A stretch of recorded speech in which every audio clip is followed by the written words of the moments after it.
আজ রেডি করলাম, এই যে দেখুন দই পটলের পোস্ত খুবই সুন্দর হয়েছে। তো এইভাবে একবার ট্রাই করে দেখবেন, বাড়িতে খুবই সুন্দর হয়। হরে কৃষ্ণ বন্ধুরা, তো এই যে প্রথমে পটলগুলো 5-6টা মতো পটল নিয়ে নিয়েছি।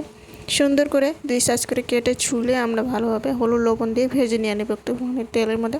তারপরে পোস্ত, একটু কাঁচা লঙ্কা, 5-6টা মতো কাঁচা লঙ্কা, সর্ষে, কালা সর্ষে সবগুলো মিক্স করে তারপরে এই যে দেখুন একটু আদা দিয়ে সুন্দর একটা পেস্ট বানিয়ে নেবেন। তারপরে এই যে একটু পরে সুন্দর মশলাটি একটু কালো সর্ষে দিয়ে ফোড়ন দিয়ে তারপর একটু তেজপাতা দিলাম 2টা মতো। তারপরে এই যে দেখুন ভালোভাবে 2 চামচ মতো টক দই দিয়েছি। টক দই দিয়ে তারপরে এই যে দেখুন হলুদ লবণ দিয়ে লাল লঙ্কার গুঁড়া দিয়ে সুন্দর মশলা ভাজাভাজি হয়ে যাওয়ার পর তারপরে আমরা পটলগুলো উপর দিয়ে দিই। তারপরে এই যে দেখুন সুন্দর করে 2-3 মিনিট নাড়াচাড়া করার পর একটুখানি লবণ দিয়ে দিই। তো একটু পরে জল দিয়ে দিই। তো এই যে দেখুন 2-3 মিনিট উতলায় নেবার পর তারপরে এই যে একটু শুকনা শুকনা হয়ে যাবার পর, বেশি ড্রাই করব না, হালকা একটু গ্রেভি এভাবে যদি গ্রেভিটি হয়ে যায় সামান্য একটু চিনি দিয়ে দেবো উপর দিয়ে। তারপর দই পটলের রেসিপি একেবারে রেডি হয়ে যায়।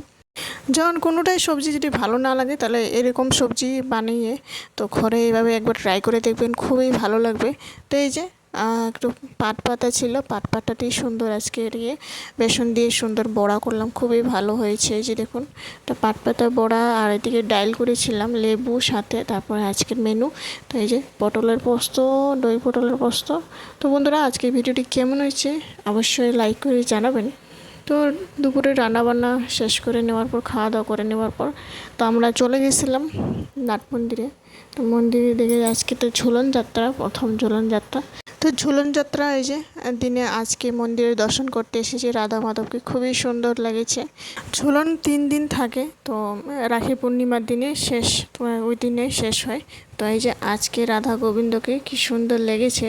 তো হরে কৃষ্ণ। তো বন্ধুরা ভিডিওটি কেমন হয়েছে অবশ্যই লাইক করে দিয়েছে।